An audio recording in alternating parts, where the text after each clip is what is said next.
Unsustainable actions often go unnoticed, while sustainable efforts struggle to gain visibility and recognition. With almost half the habitable land used for agriculture, improving the food system is key to tackling global challenges related to people's well-being, water, biodiversity and climate. In this interview, we'll hear from Adriëlle, the CEO of Nature's Pride, who will explain how the company encourages collaboration across the value chain to build a fair and sustainable food system. We actually import out of 54 countries. So we touch the world, that's what we always say. Nature's Pride is a leading supplier of exotic fruits and vegetables, dedicated to drive sustainable practices throughout its global food chain. With more than 200 different exotic fruits and vegetables sourced from over 53 countries, the company tackles key challenges and leads by working collaboratively to enhance sustainability for the benefit of people and nature, ensuring that everyone can enjoy these efforts today and tomorrow. We really believe that collaboration is key. And the collaboration between the public and the private sector is also key to make this difference. So we might be a small company, but make a major difference if we look at fruit and vegetables. So yeah, being here, public and private together, we can, force the change. Absolutely, very good.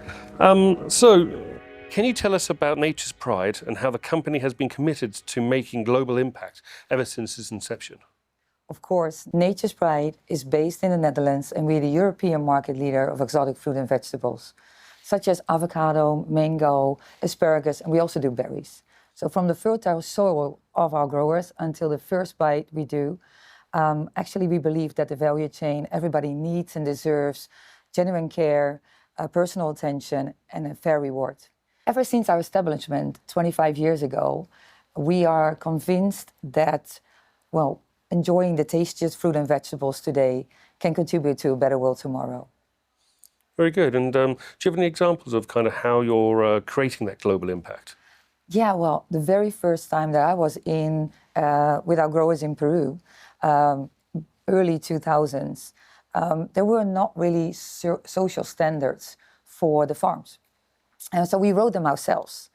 And in 2011, we were the very first ones in the industry that started to audit on the social standards. And when we had a gathering in that same year, we asked our growers to stand up. 11 of them did. So that gave goosebumps because it was the start of a change. And if I would ask the same growers now, or the growers that we have, around about 400 would stand up. Well, that makes me extremely proud. Absolutely, that's a massive change. Yeah. And I guess that opens up for communities the ability then to have more say within their growing and how they grow and social standards and so forth. Yeah, it really helps. It comes to my personal belief that with collaboration, knowledge exchange, and really being there for one another, you can make this change together with our growing partners, our customers, the retailers, the wholesalers, but also the public sector. How and why does the company position itself in the middle of the value chain? We're indeed literally in the middle of the value chain with the growers on one side and the customers on the other. And we feel the responsibility to bring all our stakeholders together to make this change happen. And so we set collective goals and we share knowledge to make this difference. So for example, if you look at our own CO2 emissions in our facility, we have prioritized sea transport. 98% of all our packagings are fully recyclable and we reuse all our waste. So you might think, that's it, we checked the box. But 99% of all emissions take place somewhere else in the value chain. So what we really find important to work together with our partners and, for instance, the growers, because there is also a lot happening in the fields. So we set chain-wide targets and we have them acknowledged by Science Based Targets initiative. And we also really made a really good directive of how we get to those goals. I guess those values really kind of play into your sustainable business model. So how does the company's sustainable business plan link to the SDGs and demonstrate real impact? Well, we were early adapters of the SDGs down in 2019 for our 2023 goals. But when you really look into it, they really helped us, give us a solid confirmation of the work we do in the last years. We're on the right path. So that is really nice, but we're not there yet. So we have to keep moving forward. So there's 3 key things that we see that are majorly important: shared responsibility, continuous learning, and collaboration. And for example, if you look at the shared responsibility, it's within our whole company. So all the colleagues are very much aware of the sustainability. But take the buyer. They, of course, want the best quality products with the right volume and the right taste. But they also really want to work with growers that have, the care for the social conditions and also have responsible farming practices. I think that's majorly important. And if you look at the continuous learning, well, we are actually, we want to always have an open view for new things.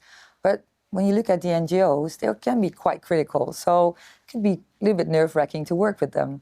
So you tend to, defend yourself or maybe neglect it. But we saw that really working together makes a major difference, because we actually, if you look into it, we have the same goal. We want to make a difference. We just have a different route. But we see that when we listen to each other, it really helps us elevate our possibilities. And so within that, I guess collaboration must be a big thing. So what is the biggest challenge within collaboration? I think if you look into collaboration, a big challenge is that we don't all have the same goals. So in a commercial market, it's all about, the profits that you make. And sometimes that is quite difficult to choose for if you also look at the long-term impact that you can make on people and nature. So to balance those out is sometimes a little bit difficult, because there's not really a penalty for doing wrong and there's no incentive for doing right. But we really show that these things go hand in hand, because, well, it's sustainability. It's the ability to sustain your business. If we don't really, as commercial companies, take this choice to also take care of people and nature, there is no future. So it's very important to balance that out. Very good. And think about biodiversity. You mentioned it a moment ago. How are you integrating biodiversity into your sustainability efforts? Well, when we made our strategy for 2028 on people and nature, which is about social well-being, water, climate, we also added biodiversity. Biodiversity is a comprehensive concept. When it's in balance, people and nature flourish. But it's quite new. So we really have to see how we can contribute to the ecosystem by making this change.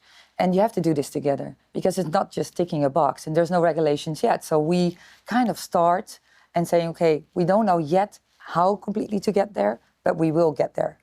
And a great example of that is that our growers. So what you see is that we asked our growers in South Africa to do the Biodiversity Global Gap add-on, which is the first time outside of Europe in the industry that's done.